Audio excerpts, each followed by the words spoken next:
Primeiro livro dos Reis, capítulo 17, versículo 1, diz assim a palavra do Senhor: Então Elias, o tesbita, dos moradores de Gileade, disse a Acabe, está voltando aqui ao que era, maravilha, obrigado ao sonoplasta aí, aquele que estava do início, quando eu falei aqui, estava maravilhoso.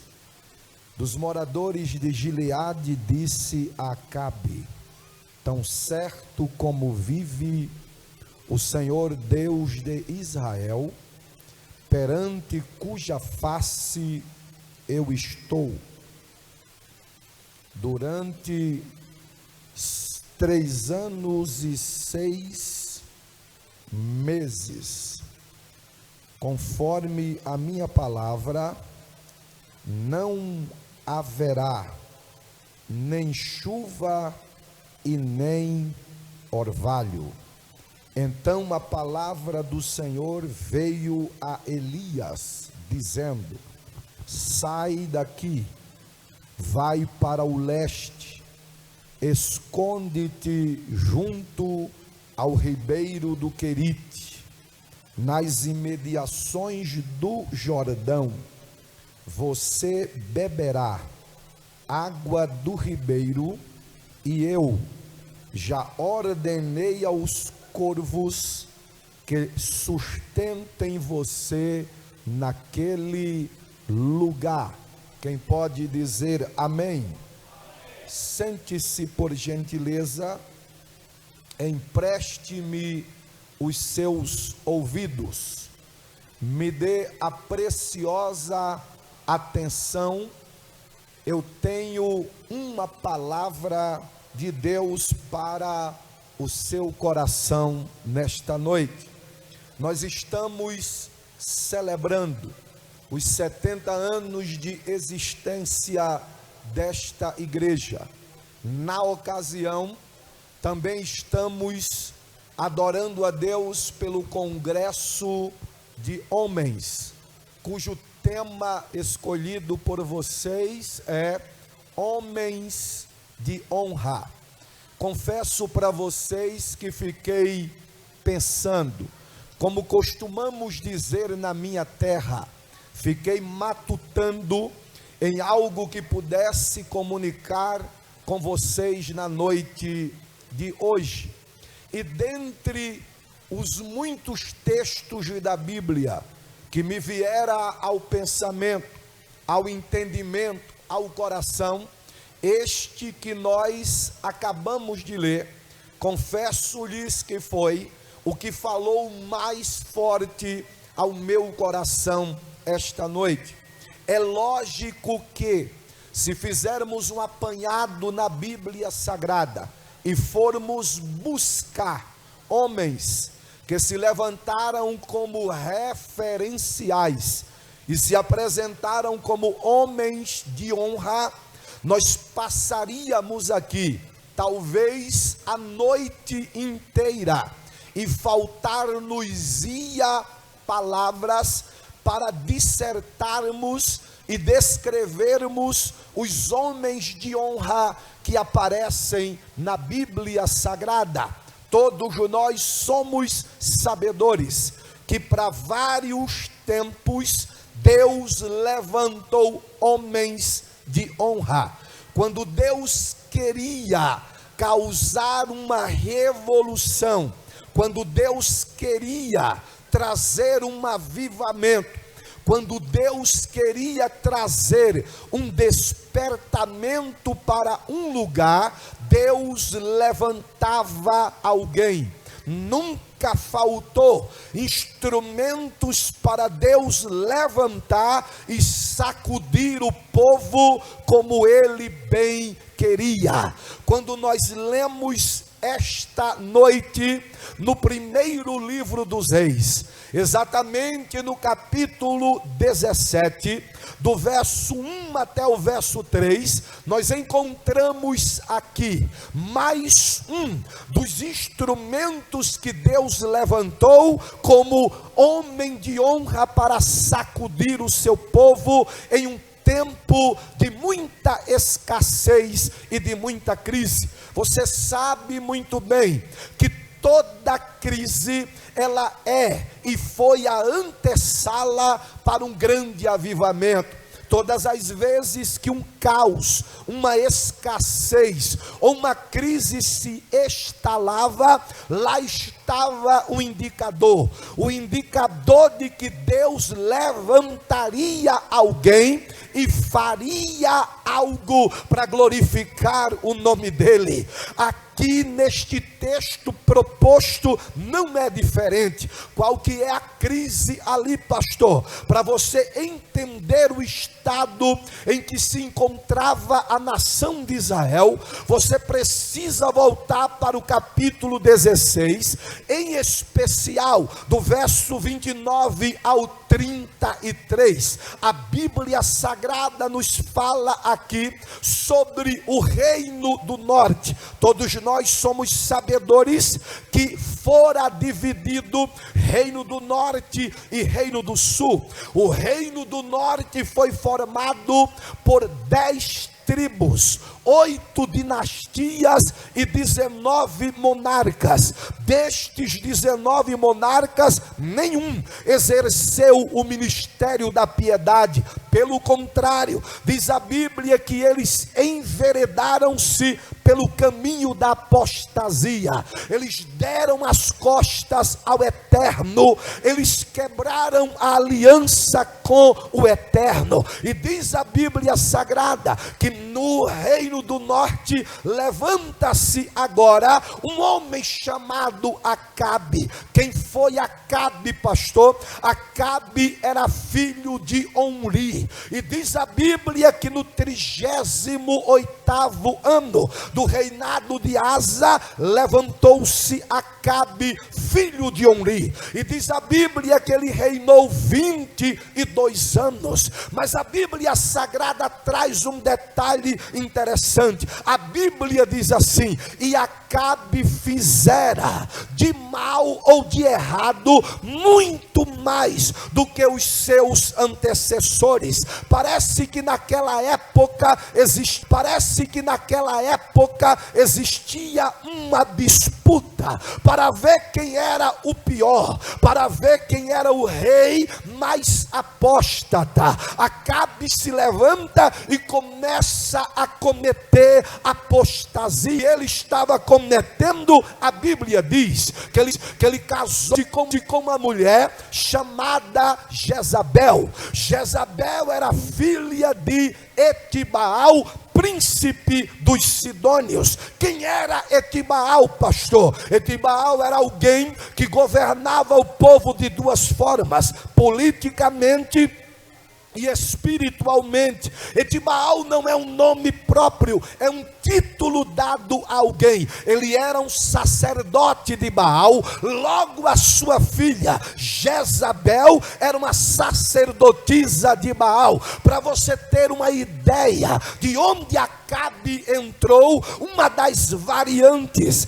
que traduz o nome Jezabel é montão de lixo. Se você fizer um apanhado sobre Jezabel na Bíblia, você vai descobrir que ela era peçonhenta, manipuladora, perseguidora, invejosa e assassina. Jezabel aparece no livro do Apocalipse como a entidade espiritual da maldade ou do mal. Escute isso aqui: quando Acabe casa-se com ela, estabelecendo um pacto de paz ou estabelecendo um acordo político, logo ela perverte o coração de Acabe. Acabe, que deveria levantar altares só para o Senhor, começa a levantar altares agora para Baal. Começa a acontecer ali uma divisão. Qual que é a divisão, pastor? Iaveístas e baalistas, altares para Baal e altares para Jeová, nos lugares que deveriam ser só de Jeová. Para você entender, Baal está ocupando o lugar que é de Deus. A impressão que se tem é que o mal está prevalecendo. O entendimento que se vê aqui é que o mal está ocupando o espaço que é de Deus. Mas deixa eu dizer uma coisa para você: o eterno, o todo-poderoso, o Deus criador, que nunca perdeu em batalha, ele nunca perdeu uma para Baal e nem para o inferno. Quem estiver pensando que o diabo está no controle, Lutero disse, pastor Newton, que o diabo é um cachorro com uma coleira em que Deus segura nas rédeas dele e ele só faz o que Deus ordena. Quem estiver pensando que o diabo está no controle está muito errado e enganado. Deus nunca perdeu o controle. Todas as coisas estão nuas e patentes diante do Deus eterno. Quem pode glorificar a Ele neste lugar? Aleluia! Todas as vezes que eu falo sobre o Deus que controla, sabe do que é que eu me lembro? Isaías capítulo 40, a partir do verso 12. O profeta Isaías faz uma pergunta que ele chama de pergunta de retórica. E ele começa dizendo: quem é como o nosso Deus, que pega as águas dos mares e põe na concha da sua mão? Todo o pó da terra ele mede no terço de uma eva. Está assentado na redondeza da terra. Olha para todos os homens e vê eles como gafanhotos. Chama todo o exército de estrelas pelo seu nome e todas vêm sem lhe faltar nenhuma. Isaías 66 e verso 1. Porque o Senhor está assentado no céu e a terra é o escabelo dos seus pés. É um tamborete onde Deus coloca o pé em cima. Olha para cá, o Deus eterno nunca perdeu o controle. Nada foge do controle dele. Ele tem o domínio sobre tudo. Me dá um pouquinho de retorno aqui, por gentileza, meu irmão. Aleluia. Escute isso aqui. A Bíblia Sagrada deixa bem claro que Baal está ocupando os lugares que deveriam ser do eterno. Sabe o que é que eu vejo? Eu vejo Deus levantando-se do seu trono. E parece que eu vejo Deus dizendo: vou colocar um ponto final na festa de Baal. Deixa eu melhorar a palavra. Parece que eu vejo Deus dizendo: eu vou acabar com a farra de Baal.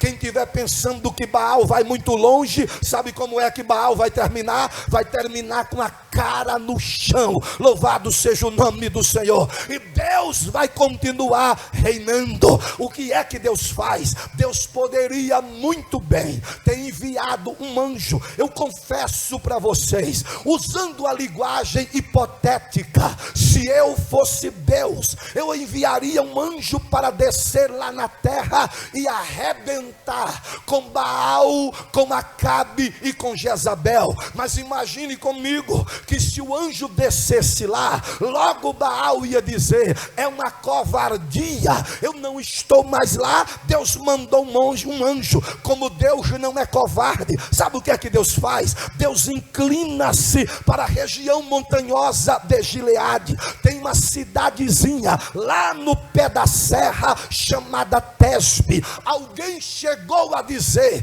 que tinha um dos moradores daquela cidade que era criador de bode e tinha as pernas cambetas, ele era um rurícola do pé da serra. Sabe o que é que eu vejo dizendo? Sabe o que é que eu vejo Deus dizendo? Eu vou chamar quem ninguém chamaria, eu vou usar quem ninguém usaria, eu vou me apropriar de quem ninguém se apropriaria. Eu quero o que ninguém quer, eu vou onde ninguém vai, eu uso quem ninguém usaria e levanto para a glória do meu nome. Aleluia. Parece que eu vejo Deus na sua presciência dizendo: o homem que vai causar um estrago no reino das trevas, arrebentando com Baal, Acabe e Jezabel, é um homem de honra. Deixa eu dizer de novo: o homem que vai causar um estrago no reino das trevas é um homem de honra. Cadê os homens de honra aqui? Levante as mãos lá em cima, por gentileza. Eu tenho uma notícia para dar a você: Deus te usará para você causar um estrago no reino das trevas. Aproveita, coloca a mão no ombro de quem está do teu lado e diz: é você, tu é este homem que Deus vai levantar. A primeira expressão que aparece no verso 1 é Elias o tesbita. O que eu acho interessante é que uma das variantes que traduz a expressão Elias o tesbita vem de Elias o matuto, Elias do pé da serra, Elias o rurícola, Elias que não conjuga verbo, Elias que não conhece o vernáculo, Elias que não tem diploma, Elias que não fala bonito, Elias que não tem discurso polido, mas Elias que anda com Deus, Elias que conhece a Deus, Elias que foi chamado por Deus, Elias que é o instrumento de Deus. Este é o que Deus vai usar. Quem conhece a natureza do Eterno sabe que o Eterno não se impressiona com capa, não se impressiona com casca, não se impressiona com estereótipo. Pelo contrário, a essência do Eterno está atrelada às coisas simples. Se você ler o Salmo 113, versos 5, 6 e 7, olha o que está escrito lá: quem é como nosso Deus, que encurva-se para ver os céus, ergue do monturo o desprezado e o desvalido e o coloca no meio dos príncipes do seu povo. Olha o que foi que Jesus disse na oração dele em Mateus 11, 25. Ele disse: graças te dou, ó Pai, porque ocultastes estas coisas aos sábios e aos entendidos e as revelastes aos pequeninos. Olha o que Paulo disse na primeira carta dele aos Coríntios, capítulo 1, verso 27, 28 e 29. Visto que os que foram chamados para este negócio não foram os nobres segundo a carne, nem os de nascimento nobre. Pelo contrário, Deus escolheu as coisas fracas para confundir as fortes, as pequenas para confundir as grandes, as loucas para confundir as sábias, as que não são para confundir e aniquilar as que são. Olha para cá: o homem de honra é o elemento surpresa de Deus. Está no pé da serra, mas Deus escolheu. É alguém simples demais, mas Deus chamou. O homem de honra é um instrumento nas mãos de Deus, que Deus vai usar para a glória do nome dele. Não importa onde você está, ele escolheu você, chamou você e vai ser você. Deixa eu ver se eu estou pregando para quem crê esta noite. Louvado seja o nome do Senhor para todo sempre. Olha o que é que o texto diz: então Elias o tesbita, dos moradores de Gileade. O que aparece aqui logo em seguida me dá mais uma característica deste homem que eu trato como homem de honra. Olha o que é que diz o texto: então Elias o tesbita, dos moradores de Gileade, disse Acabe. Disse a Acabe aqui, aleluia, está deixando entender, sabe o que? Que ele foi até Acabe e ele profetizou para Acabe. Logo eu aprendo que o homem de honra, além de ser o elemento surpresa, é alguém de muita coragem. Não tem homens de honra frouxo, não tem homens de honra de calça curta, não tem homens de honra covardes, não tem homens de honra que foge no meio do embate, não tem homens de honra fracos. Os homens de honra, uma das características deles é a coragem.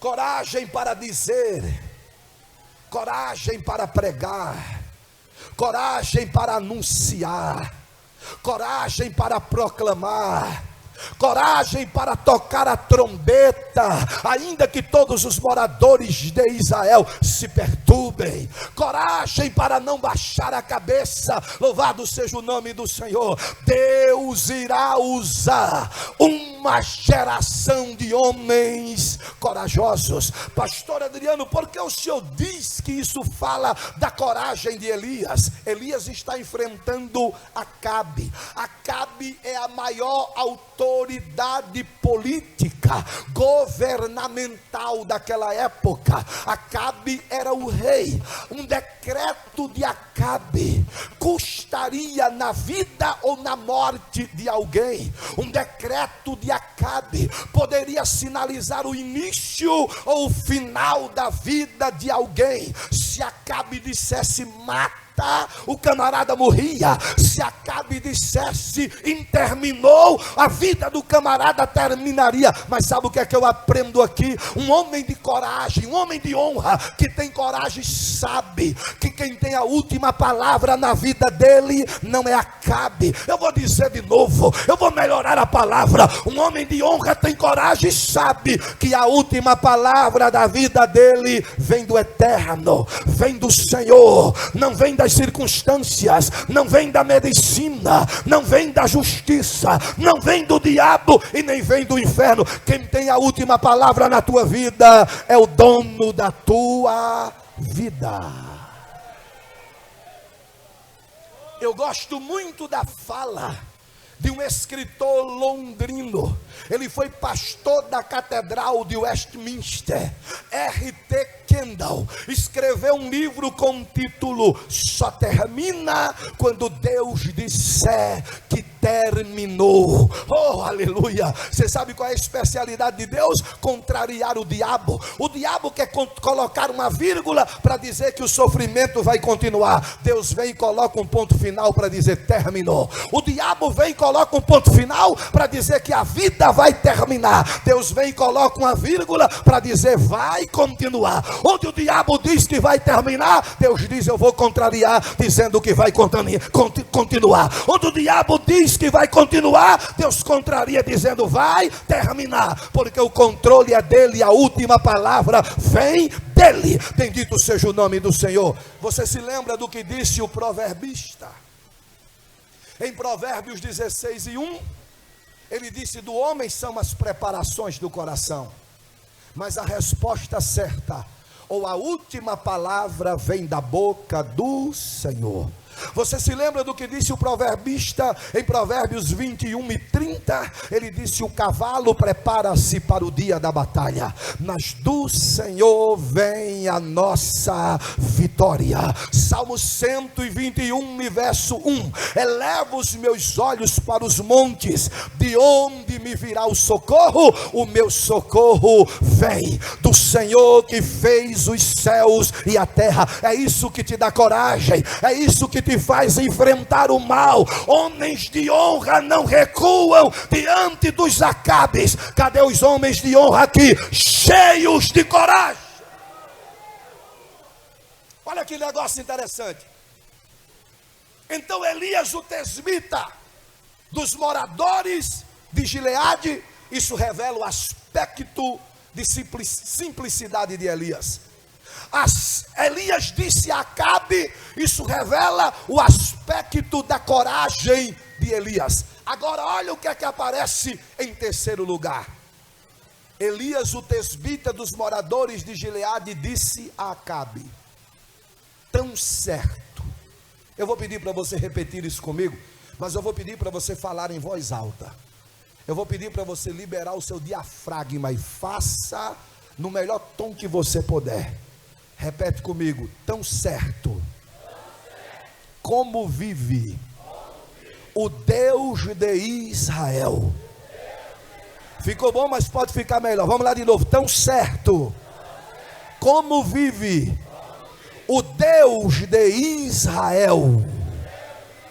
Elias chega diante de Acabe falando de um Deus que está vivo. Eu vou dizer de novo. Elias chega diante de Acabe dizendo: tão certo como vive. Sabe o que é que Elias está dizendo? Tu trocastes o Deus vivo pelo Deus morto. Tu trocastes a verdade pela mentira. Tu trocastes o Criador pela criatura. Tu trocastes o que é de cima pelo que é de baixo. O teu está morto, Acabe, mas o meu está vivo.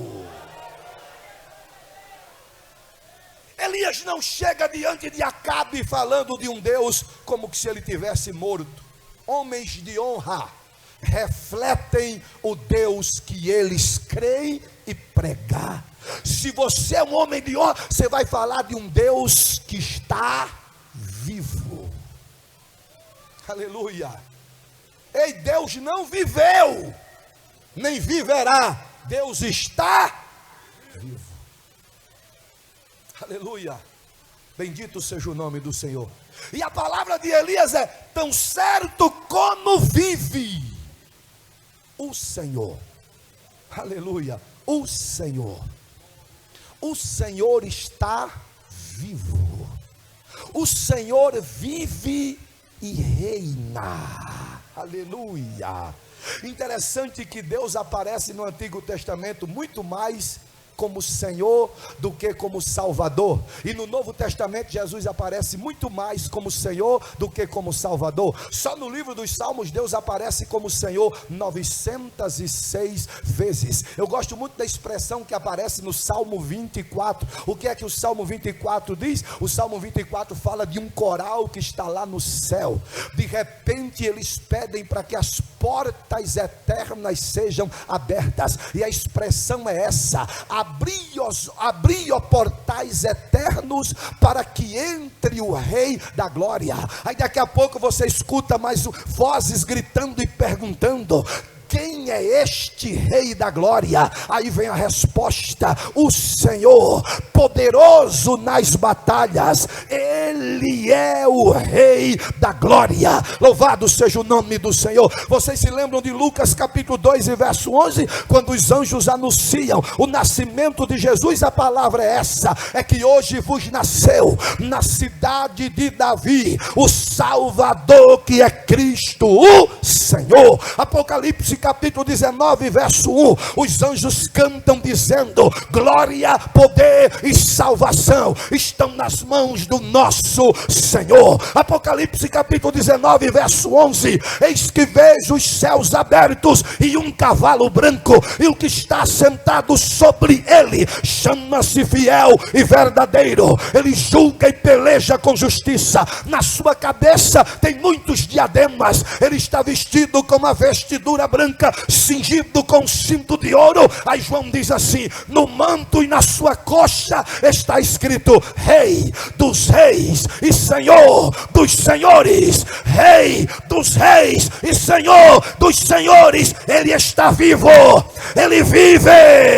Quem pode glorificar a um Deus vivo nesta noite? Pelo amor de Deus, quando você for falar de Deus, apresente um Deus vivo. Quando você for pregar sobre Deus, pregue sobre um Deus que está vivo. Exale um Deus vivo. Manifeste um Deus vivo. Cante sobre um Deus vivo. Pregue sobre um Deus vivo. E onde você passar, alguém sentirá através da sua vida, sem você falar uma palavra, a presença do Deus que está vivo. Um homem de honra, o seu aspecto é de simplicidade. Elias o tesbita, um homem de honra. Ele não tem medo de nada, ele é corajoso. Elias enfrenta Acabe. Um homem de honra fala de um Deus que está. O mecânico do Danilo foi lá olhar para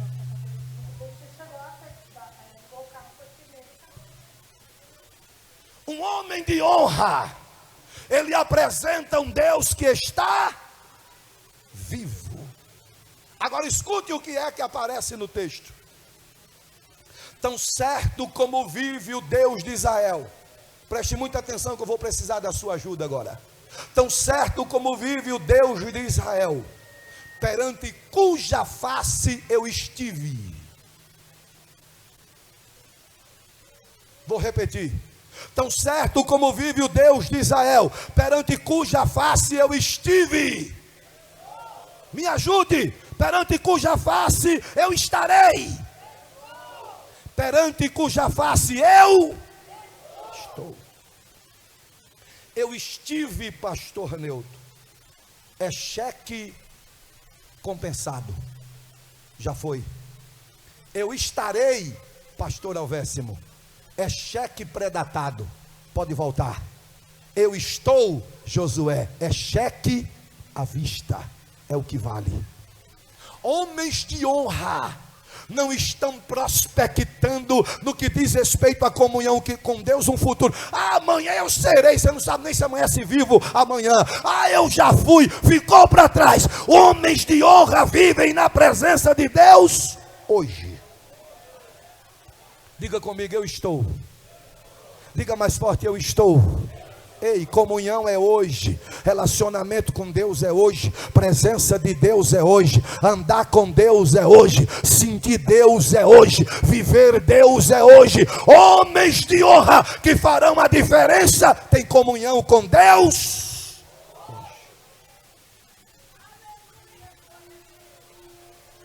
Como é que está a sua comunhão hoje?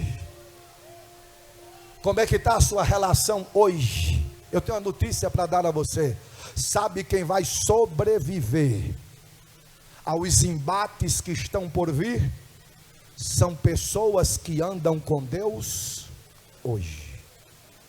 Comunhão. A tua comunhão vai fazer total diferença. A tua credencial é importante, mas nunca será mais importante do que a tua comunhão. O teu título é importante, mas nunca será maior do que a tua comunhão. O teu dinheiro é importante, mas nunca será maior do que a tua comunhão. O que você construiu materialmente falando é importante, mas nunca será maior do que a sua comunhão. A sua roupa pode ser bonita, mas nunca será maior do que a tua comunhão. O que expulsa demônio é comunhão. O que mete medo no inferno é comunhão. O que bota o capeta para correr é comunhão. O que cura a enfermidade é comunhão. O que transforma vidas é comunhão.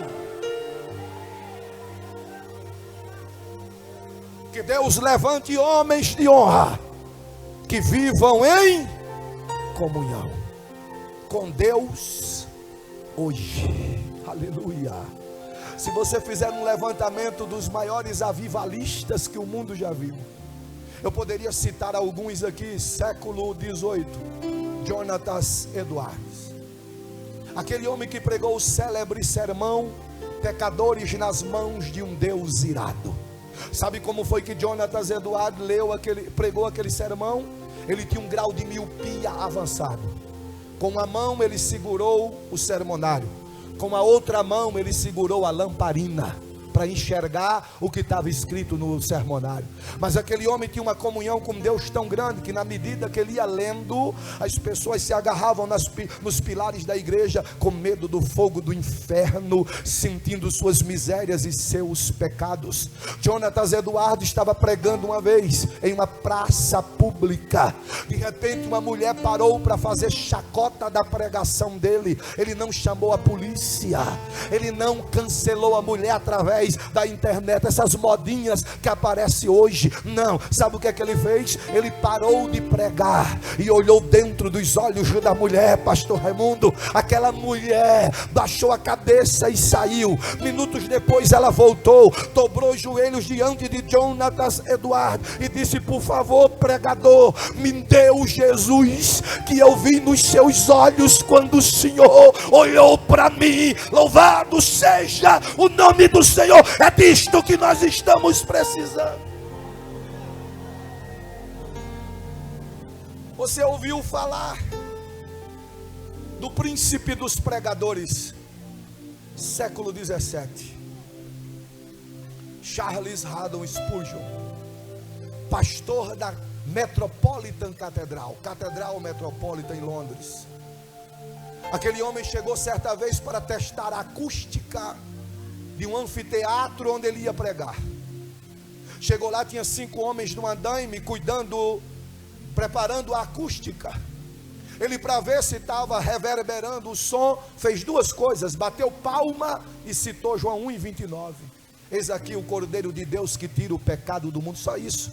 Quando ele percebeu que a acústica estava boa, ele vai saindo. Os homens desceram no andaime, correram diante de Spurgeon e disseram: por favor, pastor, ora por nós, porque quando o Senhor falou o nome de Jesus, essa casa se encheu aqui e nós estamos com o coração tremendo. Nós queremos esse Jesus que o Senhor falou o nome dele. Louvado seja o nome do Senhor. Que Deus levante homens de comunhão, que Deus levante homens que andam na presença de Deus, que Deus levante homens desta geração, que o pecador, o ímpio possa ver Jesus através dos seus olhos. Eu creio que o Brasil não será conhecido pelo país do futebol, nem pelo país do carnaval. O Brasil precisa ser conhecido pelo país de homens cheios da presença de Deus e que estão em comunhão com Deus hoje.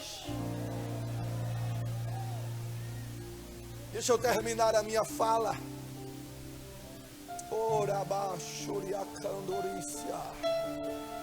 Você pode segurar na mão da pessoa que está do seu lado, por gentileza? Segure na mão dessa pessoa. Fala para essa pessoa: tu é um instrumento de honra que Deus está levantando para esta geração. Levante a mão desta pessoa lá em cima, por gentileza. Que cenário maravilhoso! Aqui estão instrumentos que Deus está levantando para a glória do nome dele. Homens e mulheres de honra, recebam a graça de Deus agora aí onde você está. Sejam renovados e cheios agora na autoridade do nome de Jesus. Tu é o instrumento para este tempo. Tu é um instrumento para este tempo. Tu é um instrumento para este tempo. Levante a sua voz neste momento, se você puder, e glorifique o nome do Senhor neste lugar. Homens de honra são homens que têm comunhão com Deus.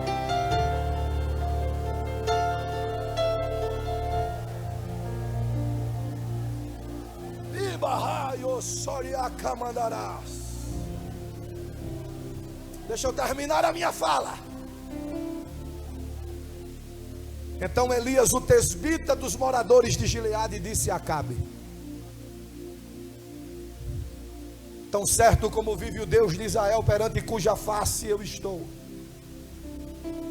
durante 3 anos e 6 meses, nem chuva, crise, escassez, nem orvalho, maldição. Ausência de chuva, escassez e crise. Ausência de orvalho, maldição. Olha o que é que Elias diz: nem chuva e nem orvalho cairá nesta terra, conforme a minha palavra. Há um credo religioso por aí que prega que Pedro tem a chave do céu.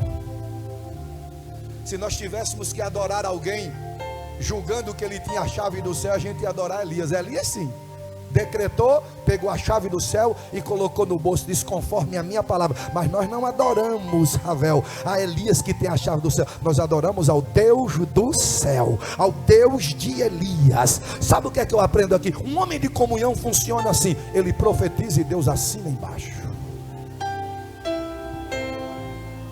Quando Elias profetizou, Deus sancionou, decretou. Mas por que é que Elias chega dizendo nem chuva e nem orvalho? Lembre-se que eu falei de aveísmo e baalismo. Adoradores de Jeová e adoradores de Baal. Para os adoradores de Baal, Baal era o deus da fertilidade. Era Baal que mandava chuva sobre a terra.